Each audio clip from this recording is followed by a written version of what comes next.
J'espère que vous allez bien. Euh,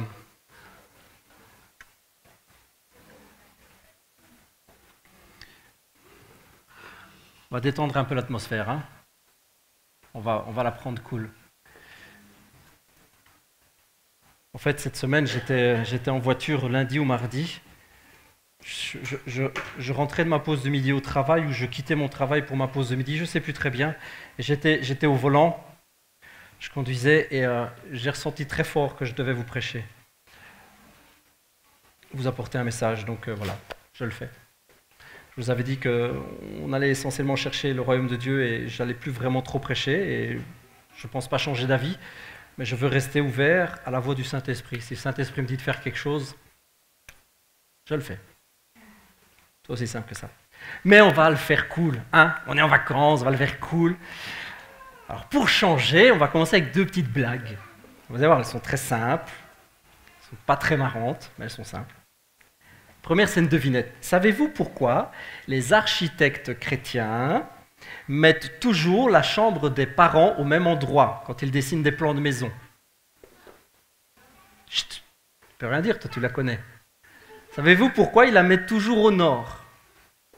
Parce que la Bible dit « Honore ton père et ta mère ». Elle est marrante.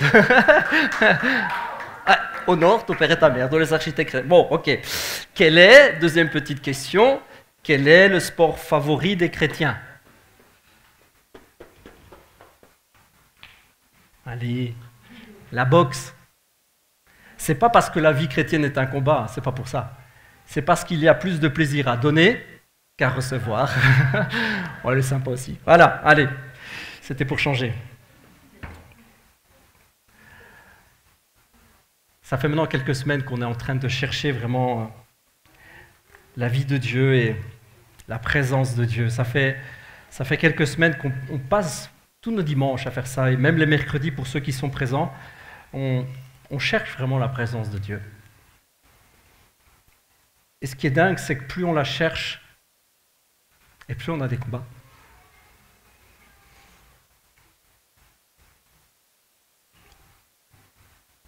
On a vraiment eu beaucoup de combats ces dernières semaines. On a fait ce que la Bible nous dit, porter les souffrances des uns des autres. On a prié, on a pleuré, et puis on a prié, et puis on a pleuré, et puis on continuera à prier.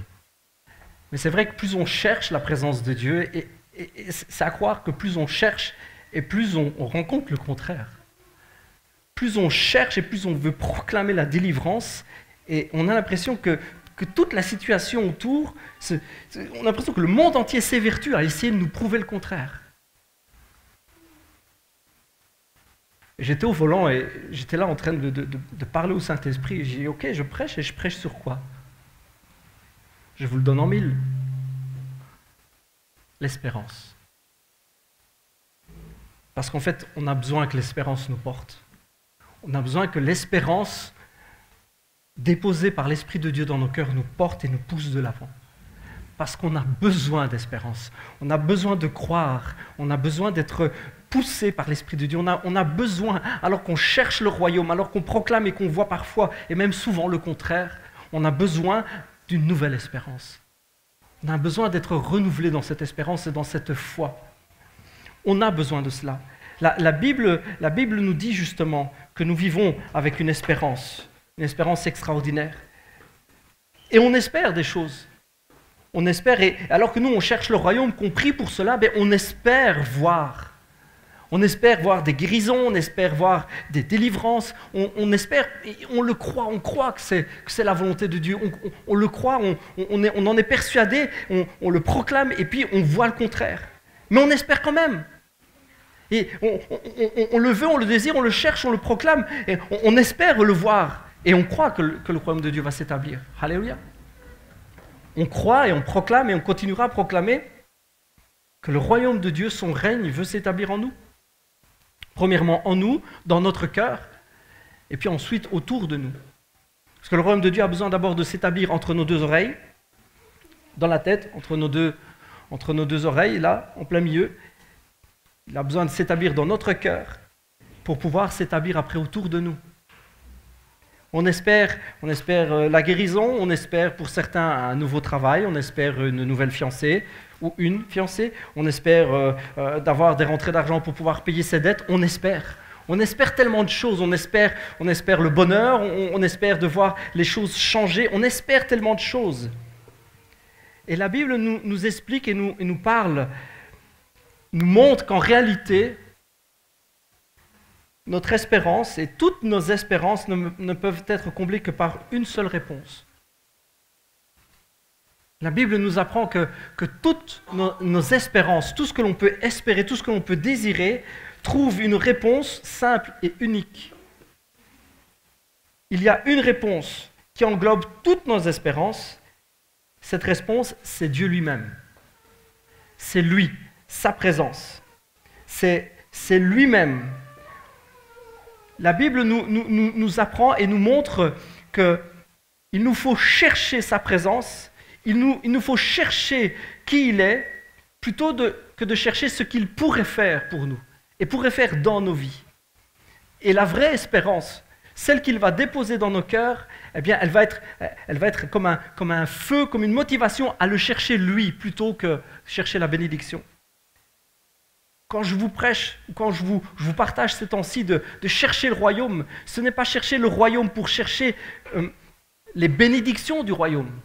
Vous me suivez? Ce n'est pas pour chercher les bienfaits du royaume en disant ben, comme ça on vivra des choses extraordinaires, on vivra des choses étonnantes, on va vivre des choses chouettes. On va vivre des choses comme la science-fiction, on va voir des guérisons, on va voir des choses extraordinaires. Ouais, ça va être génial. Quand je vous prêche ou quand je vous invite ou quand on passe ici beaucoup de temps en prière en disant on veut vivre le royaume, en réalité, peut-être on pourrait se tromper et croire que notre espérance, c'est toutes les choses qui vont avec. Croyez-moi, quand je cherche le royaume, c'est lui que je cherche, c'est Dieu que je cherche. Je ne cherche pas ce qu'il pourrait faire dans ma vie, ce qu'il pourrait faire dans la vie des autres. Ce n'est pas ça que je cherche. Ce que je cherche, c'est lui. La réponse à tous mes besoins, la réponse à tous nos besoins, la Bible nous dit que la réponse à tout, c'est lui. C'est lui. Avant de trouver des réponses, on trouve la réponse. Et la réponse, c'est Dieu lui-même. David écrivait ceci dans un psaume, le psaume 37. Et c'est David, c'est longtemps avant Jésus. « Mets en l'Éternel toute ta confiance, fais ce qui est bien, et dans le pays tu demeureras en sécurité. En Dieu, mets ta joie, et il comblera les vœux de ton cœur. C'est à l'Éternel qu'il faut tout remettre, tout ton avenir. Aie confiance en lui, et il agira. Il fera paraître ta justice comme la lumière, et ton droit comme le soleil à midi. » Ce psaume 37-là, Louis II le traduisait comme ceci. « Fais de l'Éternel tes délices, et il te donnera tout ce que ton cœur désire. » Et Sommer le traduit comme ceci, « En Dieu, mets ta joie, et il comblera les vœux de ton cœur.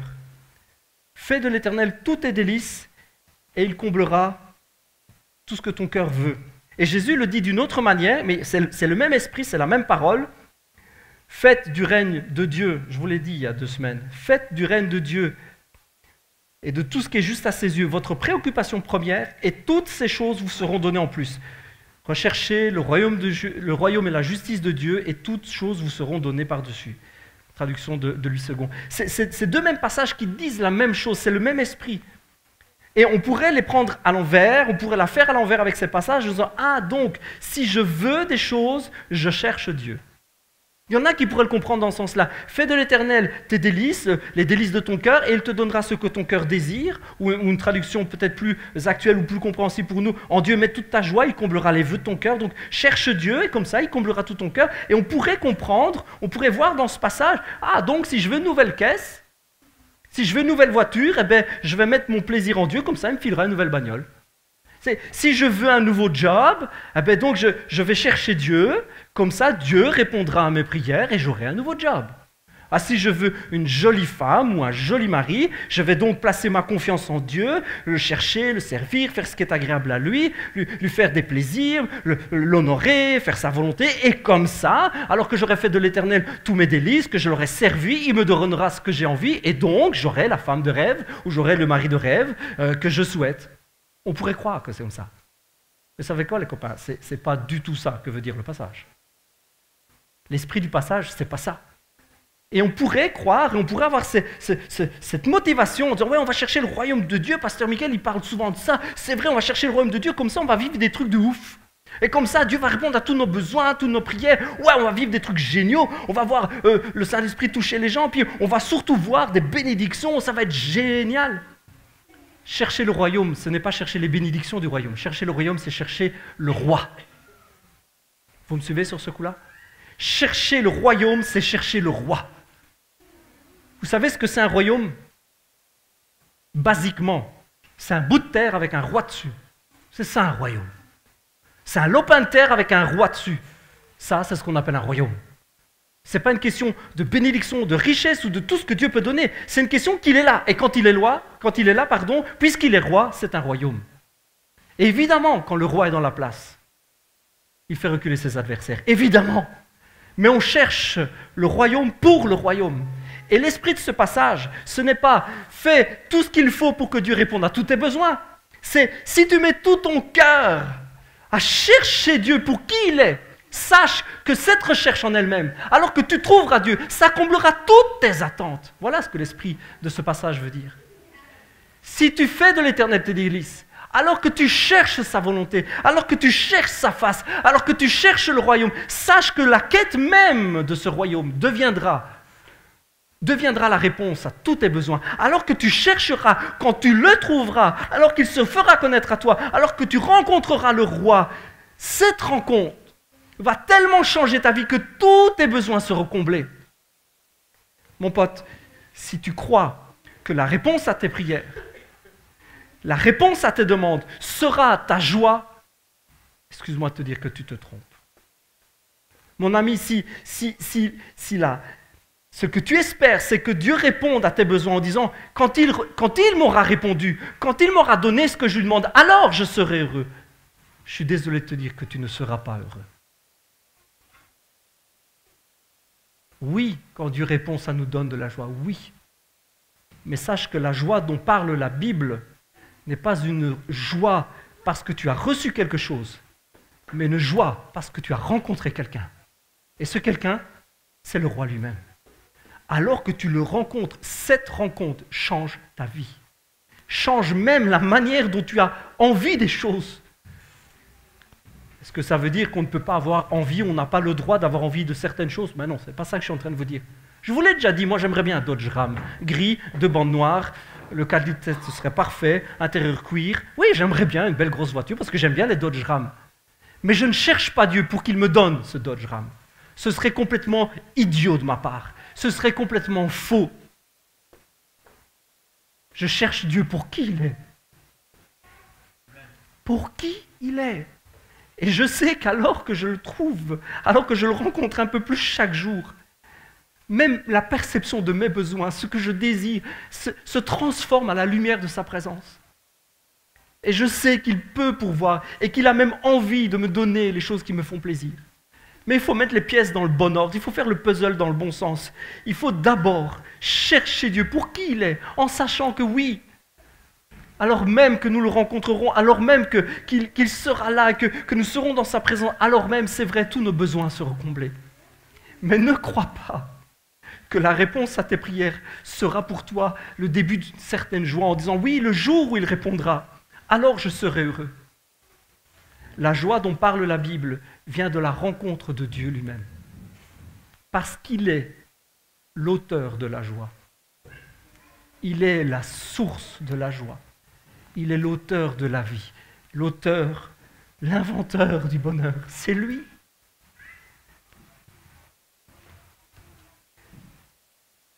Mets tout ton cœur à chercher Dieu. Cherche-le lui pour qui il est. Cette rencontre te comblera au-delà de tout ce que tu peux imaginer. L'espérance d'être comblé. Oui, on cherche et je voudrais renouveler peut-être l'espérance de certains ou renouveler le courage. Je ressentais dans l'esprit ces choses. Parce que souvent, le temps fait qu'on demande, on cherche, on ne reçoit pas et on change notre focus. Dites ça à un photographe, il comprendra bien de quoi vous voulez parler. On change le focus. Et vous savez, quand on change le focus, on commence à voir flou. La photo, elle est pourrie, elle est floue. Il faut que ce soit net. Il faut avoir la bonne direction, la bonne focale. Il faut avoir les bons paramètres. Et il faut viser le bon endroit. Il faut avoir l'œil sur la bonne chose. Et parfois, nos demandes, ce que l'on espère, l'espérance qui est dans nos cœurs, n'est plus une espérance qui vient du Saint-Esprit avec l'aspiration de le rencontrer, d'avoir et de vivre plus avec lui. Mais c'est une espérance qui se dévie vers la réponse à nos questions, la réponse à nos besoins. Le problème, c'est que quand on ne reçoit pas ce qu'on a besoin dans ces cas-là, notre espérance se transforme en une sorte de désespérance, où on perd l'espoir et on finit par perdre la joie. Je ne comprends pas, j'ai tellement prié, j'ai tellement demandé et je n'ai pas reçu. Et on finit par croire ou par avoir l'impression que Dieu ne répond pas. Et comme Dieu ne répond pas, on finit par avoir comme une distance, un froid qui se met entre lui et nous, entre nous et lui. Il y a comme une distance. Je dis oui, bien sûr, je crois toujours en Dieu. Et d'ailleurs, c'est ce que tous les chrétiens me disent quand je parle avec eux. Je ne suis pas fâché avec Dieu. Je ne suis pas fâché avec lui. Oui, il ne me répond pas, il ne me donne pas ce que j'ai vraiment envie ou besoin, pourtant je lui prie. Mais je ne suis pas fâché, on n'est pas en froid, lui et moi. Mais tu sais quoi, ce n'est pas vrai. Je suis désolé de te dire, ce n'est pas vrai. Quand ta relation avec Dieu est... Comment dire ça ? Elle passe à travers les demandes de certaines choses. Quand ta relation avec Dieu se vit à travers des besoins, des demandes qui ne sont pas... et puis tu lui dis quand même et que tu as besoin. Quand c'est ça ta relation avec Dieu, que ça tourne autour de tes besoins, tu n'as pas la bonne relation avec Dieu. Et ne pas avoir la bonne relation avec Dieu, c'est en froid avec lui. Il ne sera jamais en froid avec toi. Mais le fait de vivre une relation à travers des demandes, à travers la demande d'exaucement, de prière, en disant oui, mais j'ai besoin de ci, j'ai besoin de cela. Et c'est peut-être très légitime ce que tu demandes. Mais le fait de vivre à travers ces demandes-là fait que tu vis une vie qui est à côté de ce que Dieu veut pour toi. Comment je vais vous l'expliquer ? C'est ahurissant. Excusez-moi, je suis franc. C'est ahurissant de vivre une relation avec Dieu au travers de demandes. Vous savez pourquoi c'est ahurissant ? Parce que Jésus a déjà tout donné.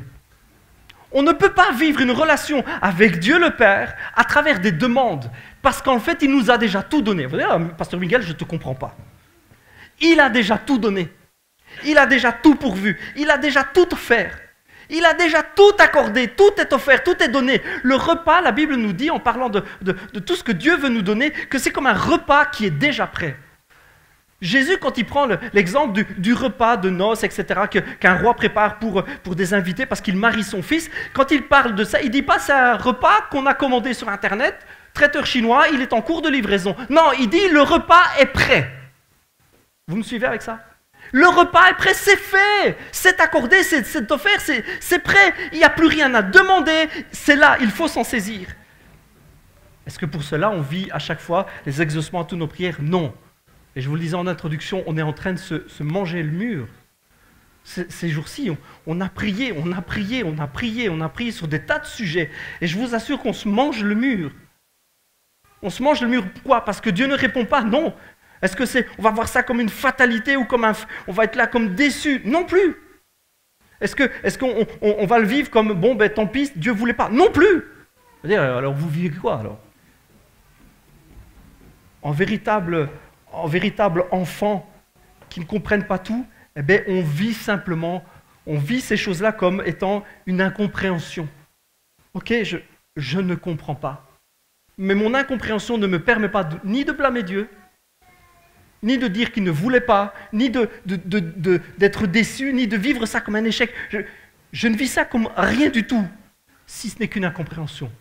Mais cette incompréhension me pousse à prier davantage pour la prochaine fois, à passer plus d'heures à genoux, à prier et avoir plus de foi. Moi, ça me motive. Il y en a peut-être que ça va décourager, moi, ça me motive. Ça me donne de chercher plus, d'avoir plus envie. Oui, c'est pas parce que tout est prêt, tout est accordé qu'on arrive à se saisir de tout. Oui, il y a une part d'incompréhension, même parfois de notre part, ou de ma part, où je me dis, mais pourtant c'est accordé, pourtant c'est donné, pourtant c'est offert, pourtant c'est à la croix. Et c'est vrai, je n'arrive pas à me saisir de tout, mais je veux continuer, je veux persévérer. Alors, oui, Oui, je crois que tout est offert. Oui, je veux continuer à le proclamer. Et oui, même si je n'ai pas vécu tout ce que je demande, et même si, même toutes les proclamations de victoire, de guérison, même si on n'a pas vu tout ça, on veut continuer à proclamer que notre Dieu est vivant. Amen, yes. Il est vivant, il est le Dieu qui guérit, le Dieu qui sauve, le Dieu qui libère. Amen. Mais nous ne voulons pas, et je ne veux pas, vivre ma relation avec Dieu à travers ces demandes. Vous me suivez? Je ne veux pas laisser ces demandes définir ma relation avec Dieu. Et je ne veux pas laisser mes demandes, mes requêtes, mes incompréhensions, mes chutes, mes réponses non reçues, mes prières non exaucées. Je ne veux pas laisser tout cela définir mon espérance et définir qui il est pour moi. Je ne veux pas laisser tout cela, toutes mes requêtes, définir la manière dont je m'approche de Dieu. La Bible nous explique que l'espérance que nous avons, ce n'est pas l'espérance d'être exaucé sur toutes nos prières. Ce n'est pas l'espérance de recevoir l'exaucement de toutes nos envies. Ce n'est pas « je fais de l'Éternel mes délices pour qu'il me donne tout ça ». Notre espérance n'est pas là. Si nous vivons comme cela, nous vivons à l'envers. Nous ne vivons pas la relation que Dieu veut que nous vivions. J'ai une bonne nouvelle. Ça peut toujours changer. Si c'est comme ça que nous vivons, si nous vivons notre relation avec Dieu à travers nos prières, nos requêtes et ce que nous voulons recevoir, si nous vivons la demande ou la recherche du royaume à travers les choses qu'il pourrait nous donner, ça peut changer. La Bible nous dit que l'espérance que Dieu met dans nos cœurs est une espérance qui vient du Saint-Esprit. Et cette espérance, c'est l'espérance d'être glorifié, d'être avec lui, d'être dans le ciel et de vivre sa présence. Dans Romains, Paul dit ceci. Elle dit que toute la création, toute chose espère en Dieu et espère de voir les choses changer. Elle nous dit que jusqu'à présent, la création tout entière est unie dans un profond gémissement et dans les douleurs comme les douleurs d'un enfantement, une grossesse. En espérant, vous voyez l'image, c'est en espérant qu'il sorte de ses souffrances quelque chose d'extraordinaire, qu'il sorte à travers de ses souffrances quelque chose de neuf, une nouvelle vie. Elle n'est pas seule à gémir, car nous aussi, qui avons reçu l'Esprit comme un avant-goût de la gloire, nous gémissons du fond du cœur en attendant d'être pleinement établis dans notre condition de fils adoptifs de Dieu, quand notre corps sera délivré. Nous gémissons au fond du cœur en attendant d'être pleinement établis dans notre condition de fils adoptifs de Dieu, quand notre corps sera délivré. L'espérance que nous avons reçue et que nous recevons de l'Esprit de Dieu, c'est comme un avant-goût de ce qui nous attend. C'est un avant-goût de la plénitude de sa présence. Et la Bible, Paul nous parle et nous explique que notre véritable espérance, c'est d'être pleinement établi dans cette relation père-fils. C'est d'être pleinement établi dans cette intimité, de vivre pleinement la relation père-fils.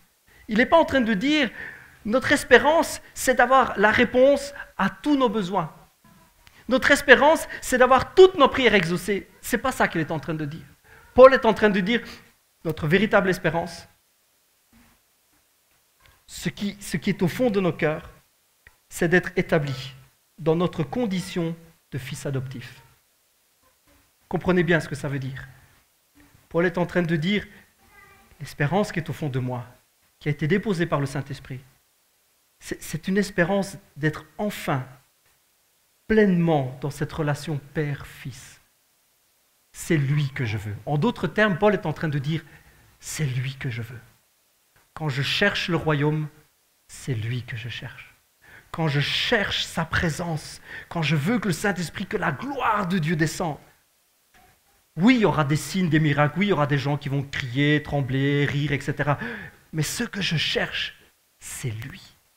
Quand je prie et quand je réclame qu'il soit là, ce n'est pas pour les bénédictions qu'il peut apporter, mais c'est pour lui et lui seul.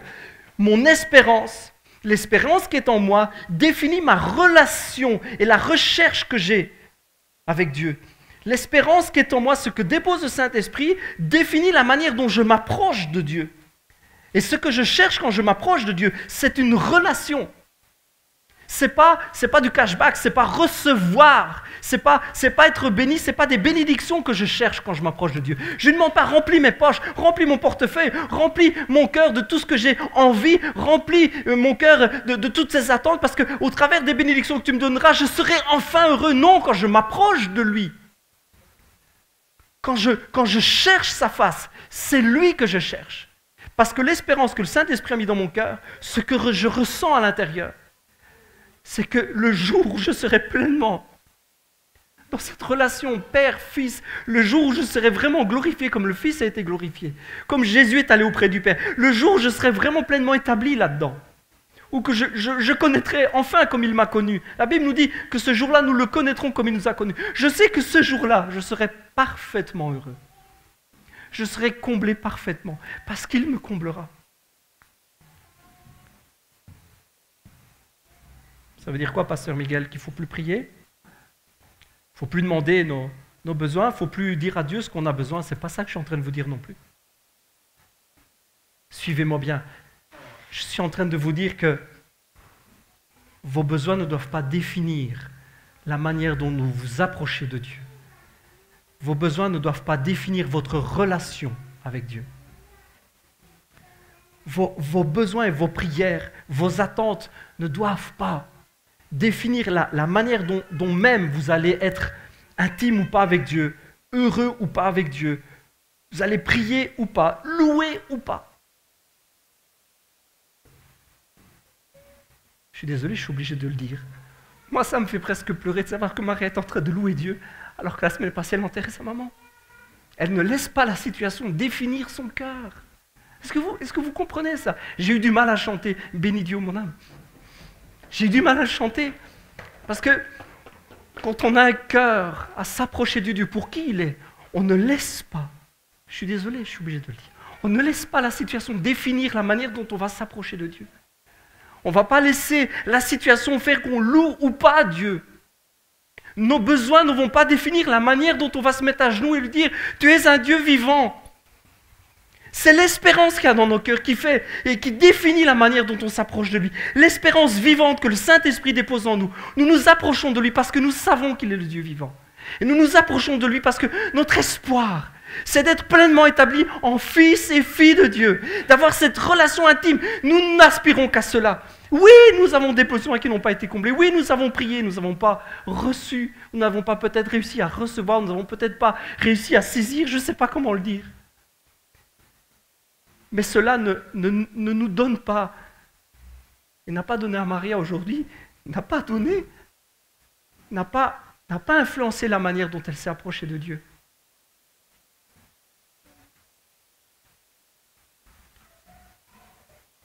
Je voulais vous prêcher sur l'espérance pour vous redonner la véritable espérance. Et que le Saint-Esprit vienne déposer dans vos cœurs la véritable espérance. Le royaume de Dieu est un royaume de puissance, un royaume d'exaucement, de guérison, de miracles, de résurrection. Mais nous ne cherchons pas le royaume pour ce qu'il peut nous donner. Nous cherchons le royaume pour le roi. Nous cherchons le royaume pour sa présence, pour qui il est. Et c'est l'espérance qui est dans nos cœurs qui nous pousse à cela. Paul le dit. Paul leur explique. L'espérance qui est au fond de nous. Et l'espérance qui est au fond de nous fait gémir, et nous fait gémir dans le bon sens du terme. Hein. C'est gémir dans le sens je voudrais. Hein. On aspire et nous gémissons à cela, nous pleurons à cela. Non, ce que je veux, c'est toi. Je te veux, toi.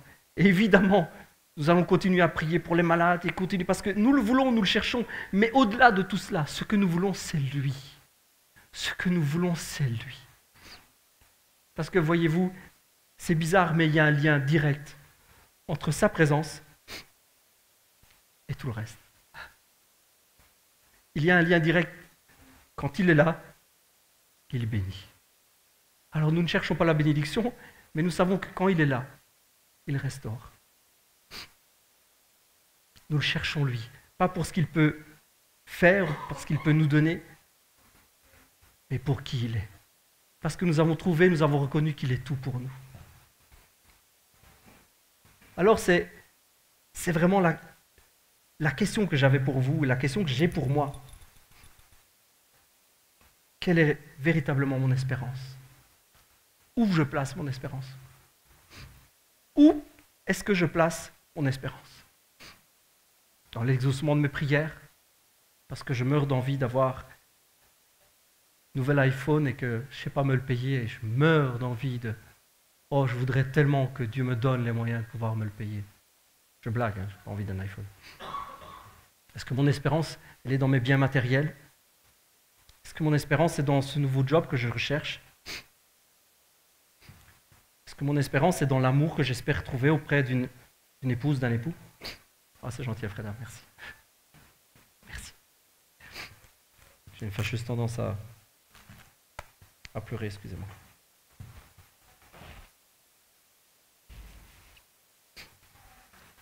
Est-ce que notre espérance est dans cette nouvelle promotion qu'on aimerait bien recevoir? Est-ce que notre espérance est même dans la guérison qu'on espère recevoir en s'approchant de Dieu? Tout cela est légitime, comprenez-moi bien. Tout cela est légitime.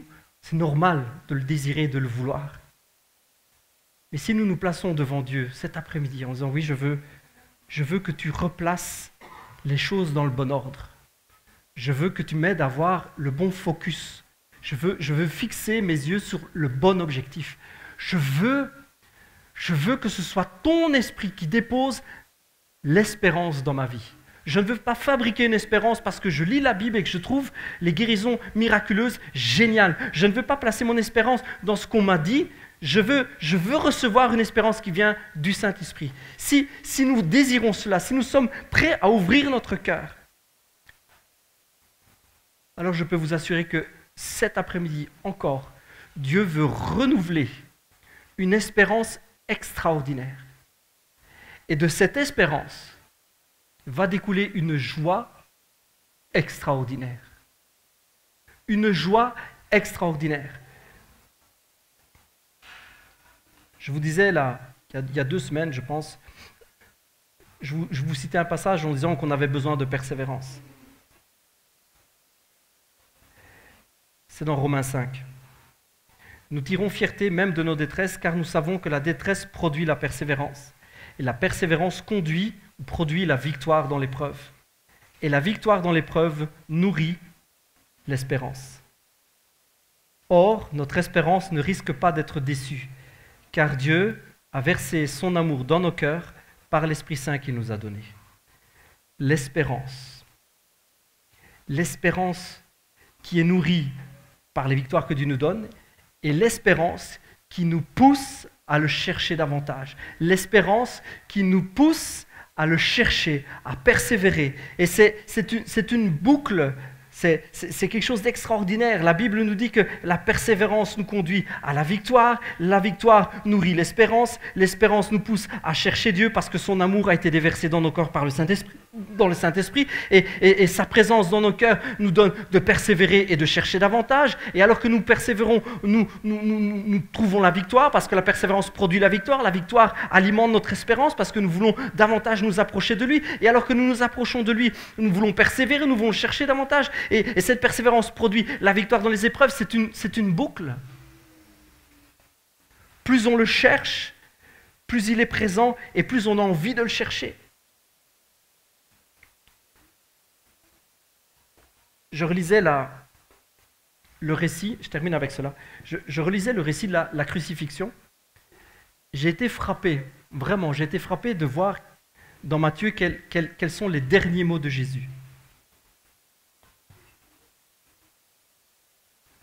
Dans Matthieu, les dernières paroles de Jésus, ça m'a frappé.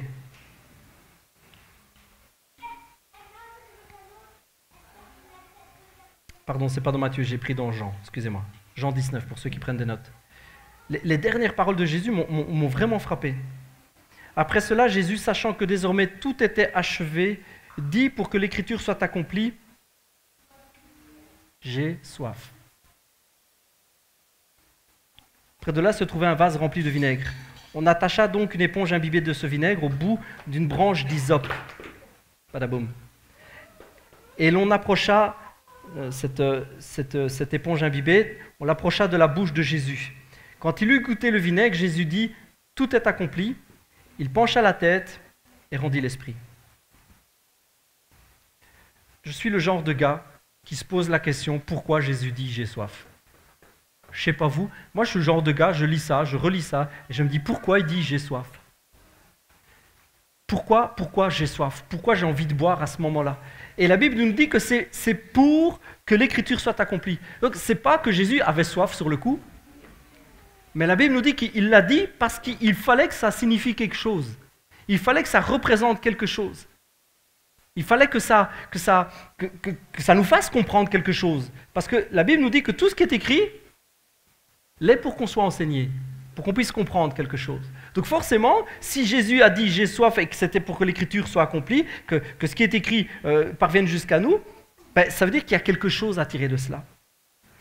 Et j'imaginais Jésus, alors qu'il est là à plusieurs mètres de hauteur, en train de mourir, entre le ciel et la terre, et il dit « j'ai soif ».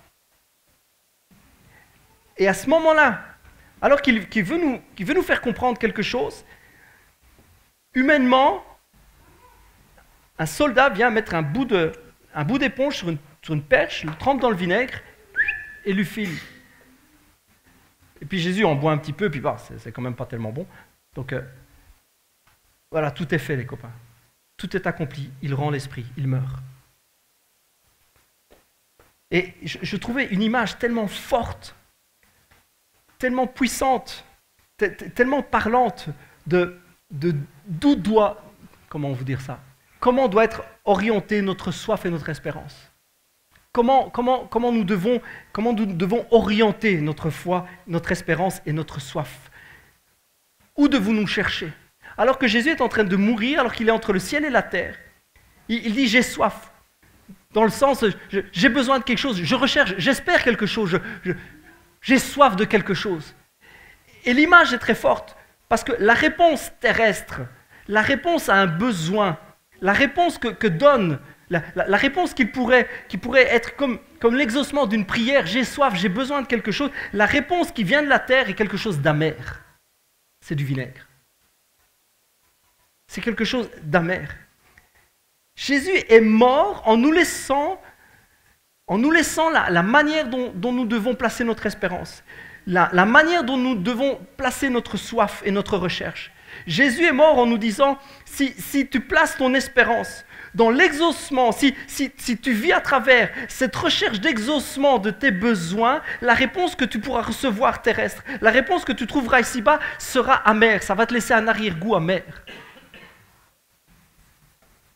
Jésus est mort en disant, tu vois, mon espérance n'est pas là.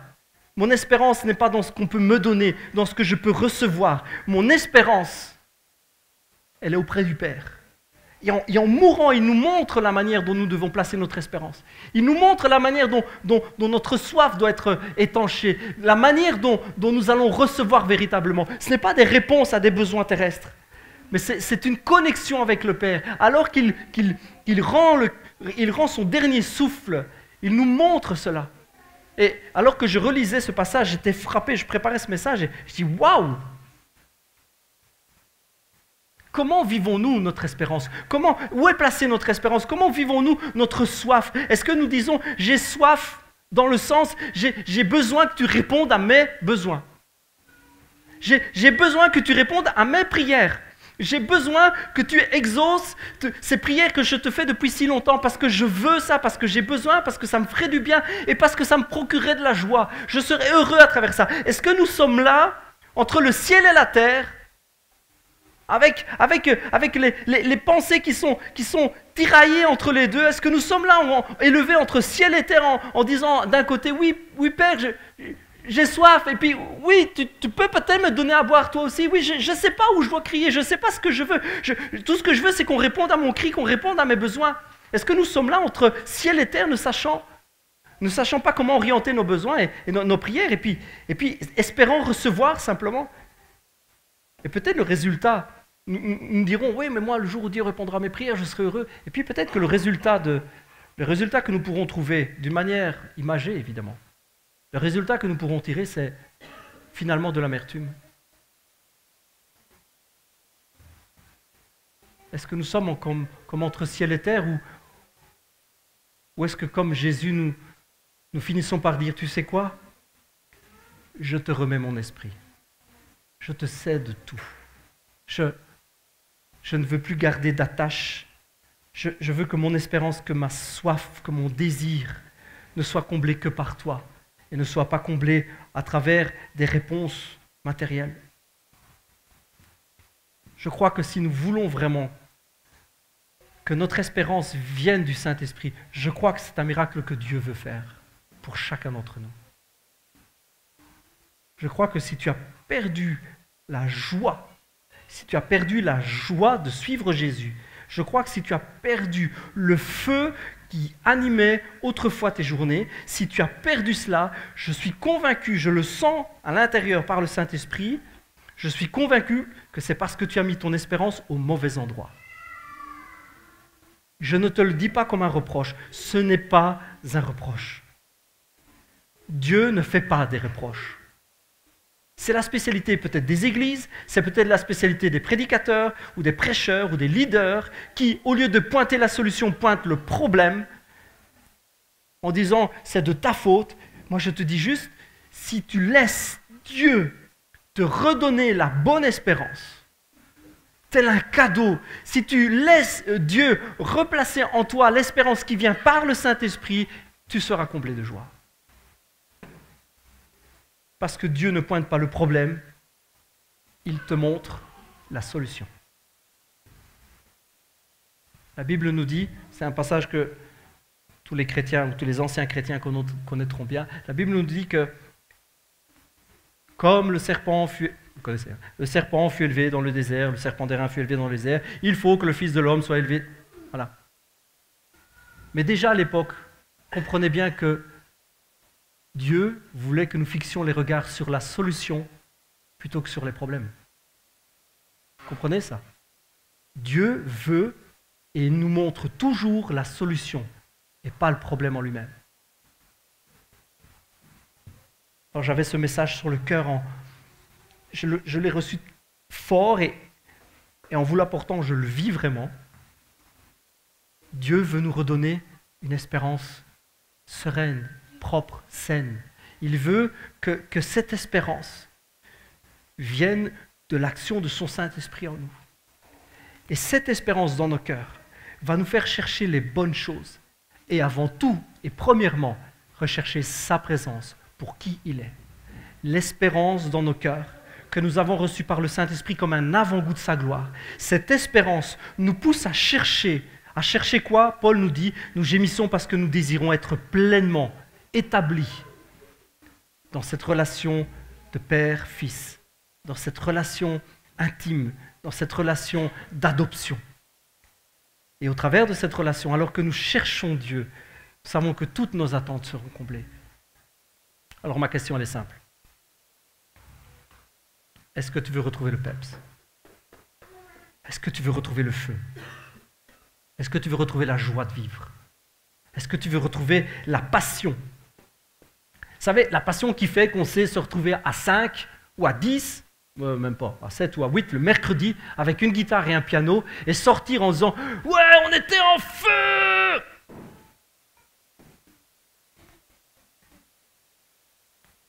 Ouais, hein Luc? On était en feu! Ah oui, Léonard, on était en feu. C'est une simple passion qui fait qu'on sait juste prendre une guitare, se mettre à genoux, chanter et sentir la présence de Dieu et n'avoir qu'une envie, c'est que ça recommence.